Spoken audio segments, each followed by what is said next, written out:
Ons teksgedeelte kom volgende uit 2 Korintiërs 12 van vers 9. My genade is vir jou genoeg. My krag kom juis tot volle werking wanneer jy swak is. Daarom sal ek baie liewer oor my swakhede roem, sodat die krag van Christus my beskutting kan wees. Daarom is ek bly oor swakhede, beledigings, ontberings, vervolging en moeilikhede ter wille van Christus, want as ek swak is ek sterk. Eberhard Busch, die Switserse teoloog, was vir jare lank die wêreldbekende teoloog Karl Barth se persoonlike assistent.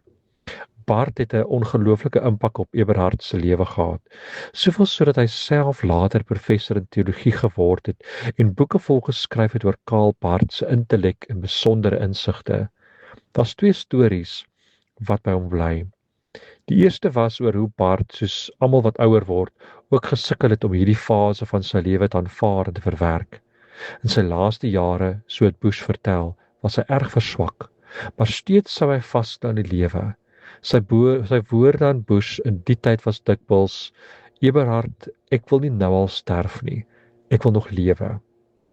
Die tweede storie vertel van hoe Barth enkele maande voor sy dood uitgenooi was om as spreker by 'n byeenkoms vir jonger teoloë en predikante op te tree.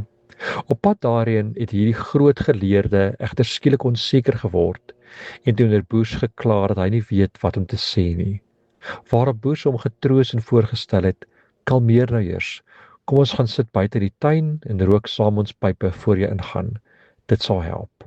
Wat Barth ook gedoen het, om kort daarna sy gehoor soos altyd mee te voer met sy verstommende kennis en insigte.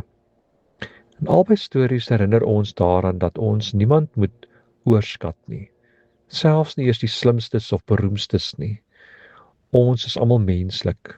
Ons lewe is deurweek van swakheid en broosheid en sterflikheid, ook met al die angste en frustrasies wat daarmee saamgaan. Maar soos Paulus vir ons herinner, werk God juis hierin soms die kragtigste.